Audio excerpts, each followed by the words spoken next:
Assalamualaikum warahmatullahi wabarakatuh. Saya Siti Aprilia, mahasiswa Sekolah Tinggi Agama Islam Muafi Sampang, Prodi Pendidikan Islam Anak Usia Dini semester 5. Nah, di sini saya akan mewawancarai Kepala Sekolah SMP Babut Taqwa untuk mengetahui lebih dalam sampai mana sekolah SMP Babut Taqwa di sini berkembang. Nah, biar kita tidak penasaran, yuk kita langsung simak langsung pada Bapak Kepala Sekolahnya. Namun terlebih dahulu silakan Bapak memperkenalkan dirinya serta kurikulum vitae atau riwayat pendidikan Bapak. Baik, terima kasih atas waktunya.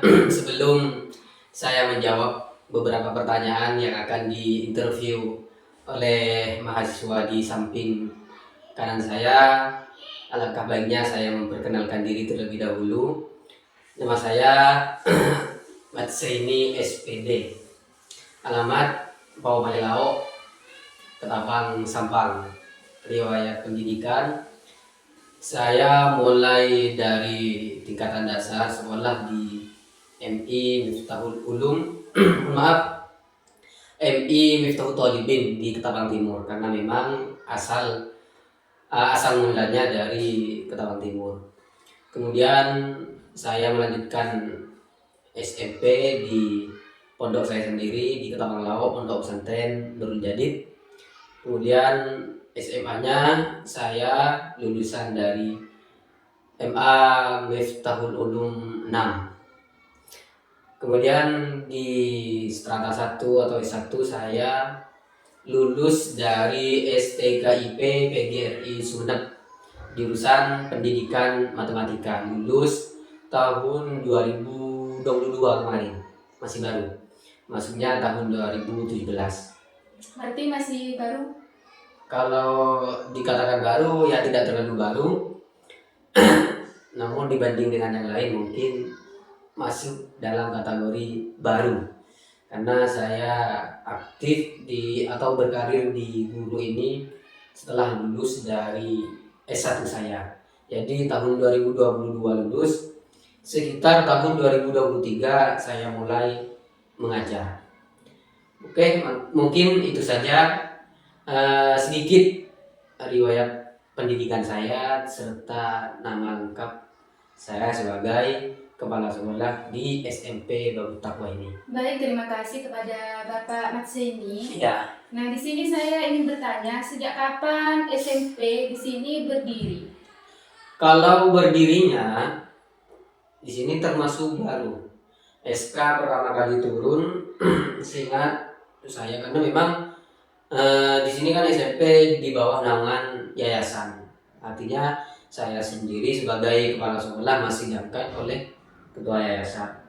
Berdirinya sekitar tahun 2023. Jadi 2023 kemarin sekitar bulan 1 Januari SMP Babut Taqwa alhamdulillah mendapatkan izin dari mana ya? Dari Kanwil kalau tidak salah, izin dari SMP itu.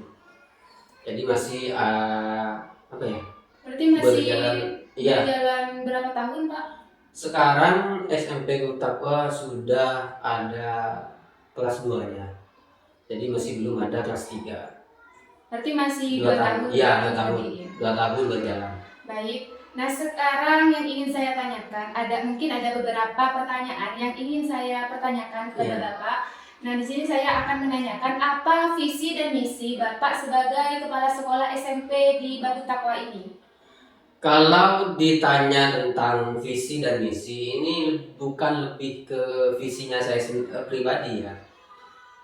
Kenapa? Karena kalau sekolah tersebut lebih mengikuti kemauan kepala sekolah, dalam kata kutip di sini saya sebagai kepala sekolah, kadang-kala ini kurang fair.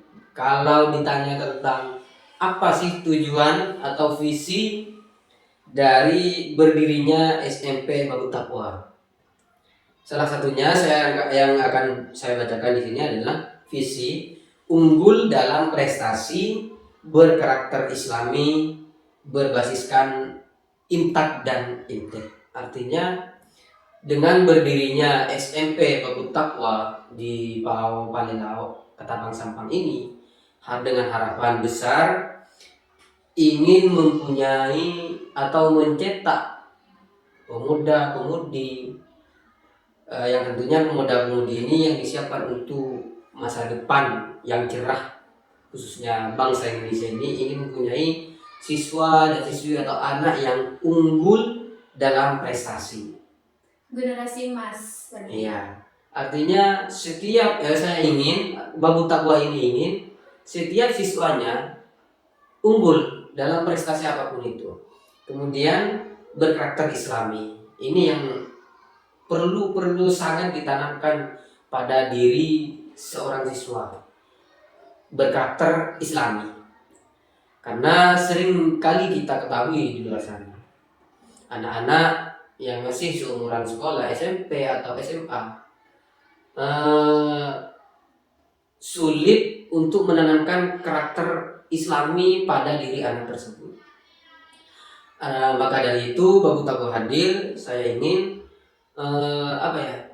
semua siswa yang ada di Babu Takwa ini berkarakter Islami, berakhlak yang sopan, beradab yang mulia dan semacamnya. Terlebih tentang pendidikan moralnya, seperti itu. Baik, terima kasih pada Bapak Mas ini. Pertanyaan yang kedua, sekarang nih kan sudah zamannya di mana teknologi semakin berkembang dengan pesat. Nah, gimana ketika kita menyalahgunakan teknologi tersebut, maka yang akan kita dapatkan tentunya hal-hal negatif. Nah, bagaimana pendapat Bapak atau cara Bapak untuk mengimplementasikan teknologi ini pada siswa? Baik, terima kasih. Dari pertanyaan yang kedua ini, bagaimana mengimplementasikan teknologi dalam dunia pendidikan. Jadi begini, saya sebagai kepala sekolah di Babu Takwa ini berusaha, karena memang untuk saat ini fasilitas teknologi kami ada, cuma masih belum, katakanlah belum maksimal, masih seadanya. Iya. Namun dari keterbatasan teknologi ini, saya sebagai kepala sekolah kemudian dengan guru-guru yang lain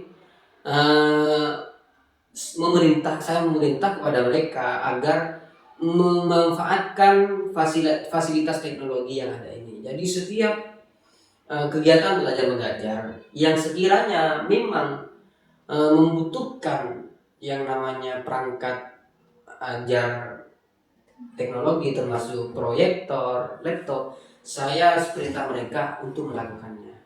Karena kadang begini, siswa zaman sekarang itu memang setelah kami teliti dan guru-guru yang lain juga banyak yang melaporkan, siswa lebih suka belajar ketika di depan langsung melihat entah itu gambar atau apa daripada langsung tulis ke papan.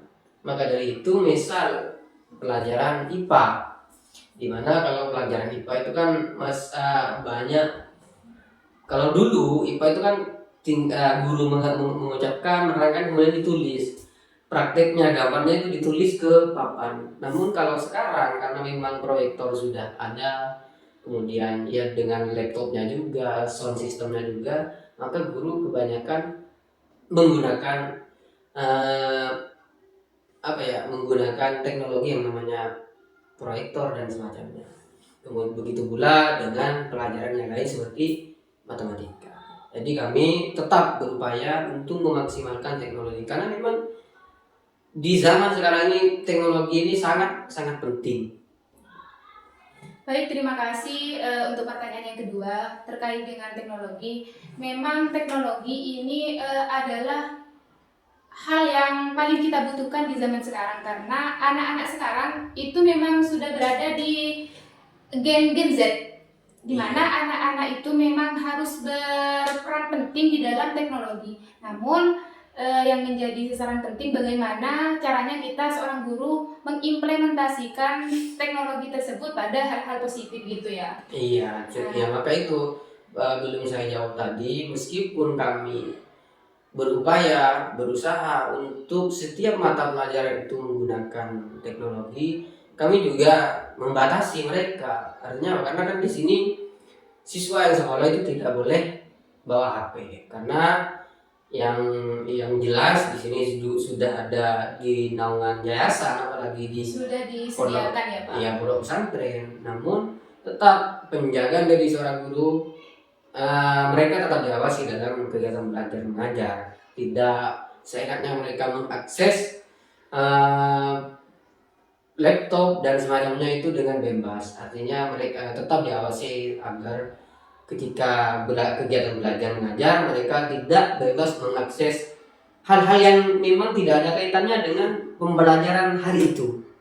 Jadi tetap fokus, karena kan sekarang laptop bisa mengakses WA, bisa mengakses TikTok. Karena memang siswa sekarang memang lebih pintar daripada Iya, makanya guru ditekan untuk tetap mengawasi hal tersebut agar siswa ketika belajar IPA ya gak apa-apa browsing tentang pelajaran IPA, jangan browsing ke yang lain seperti itu.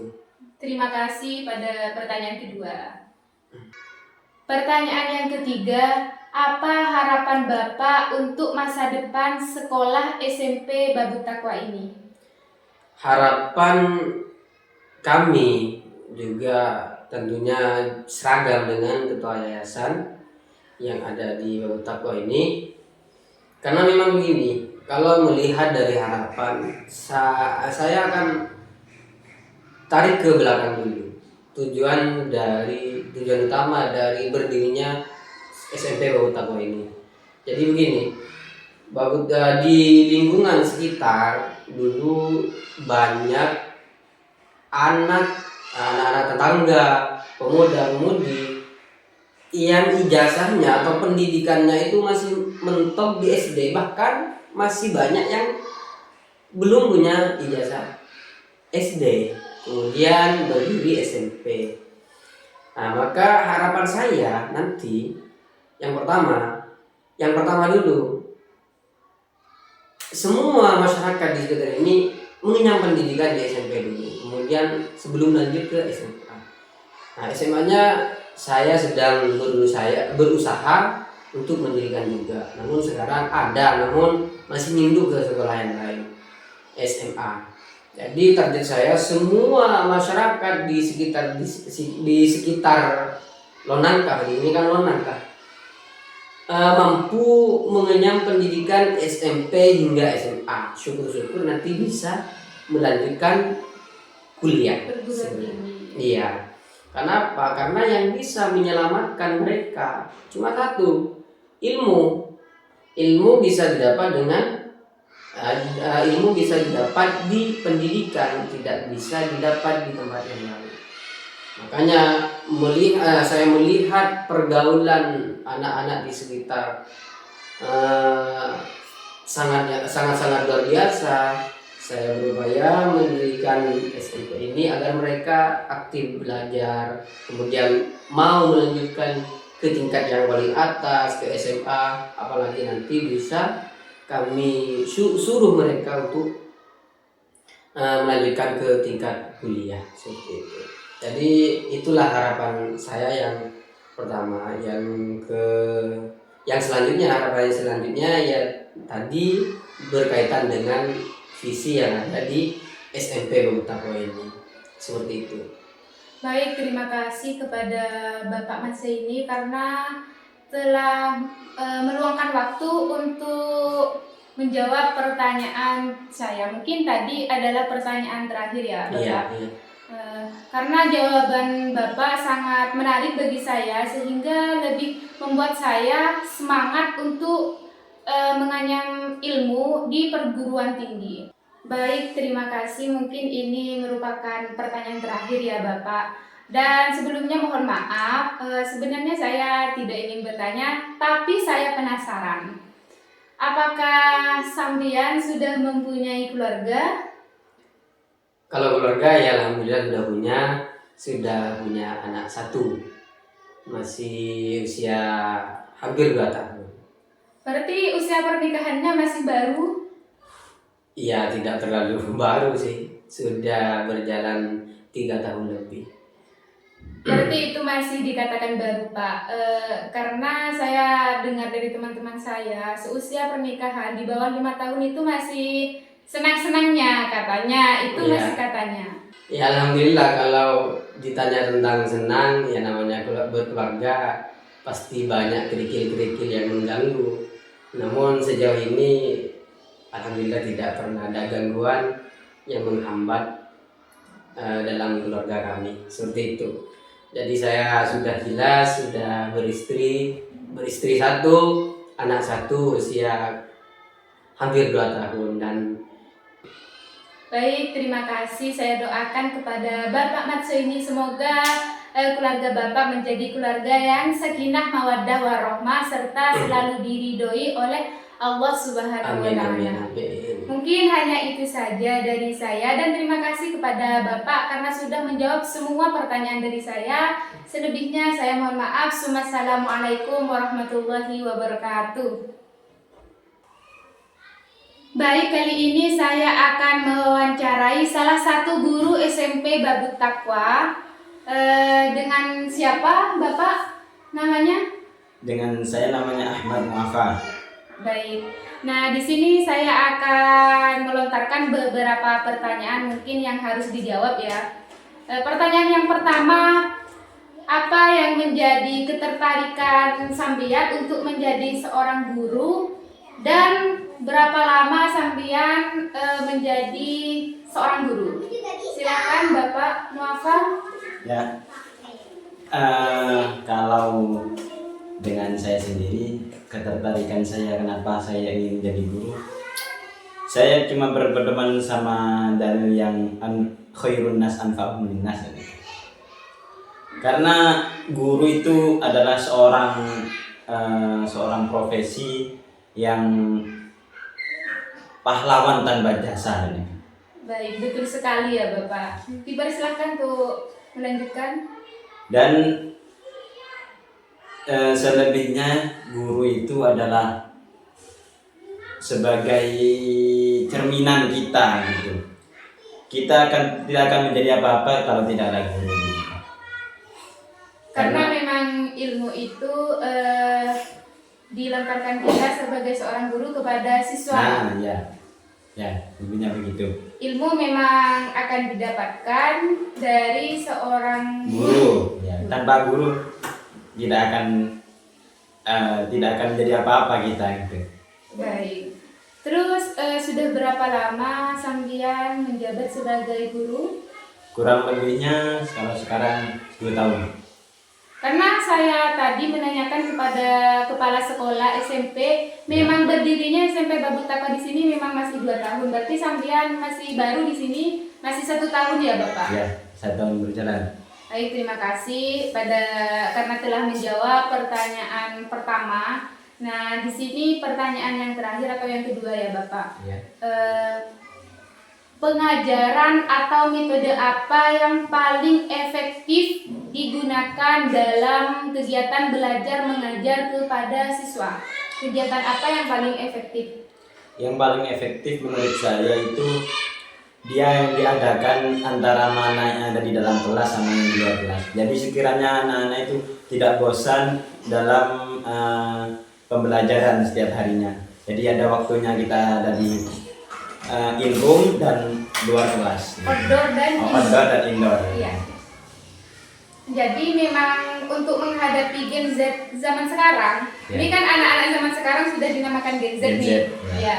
Memang kita sebagai seorang guru harus mempunyai ide dan metode yang sangat kreatif untuk memaksimalkan siswa dalam Proses belajar. Iya, dalam proses mengajar. Baik, terima kasih kepada Bapak Muafa karena telah memberikan saya kesempatan untuk mewawancarai sampean. Di sini saya mohon maaf. Assalamualaikum warahmatullahi wabarakatuh.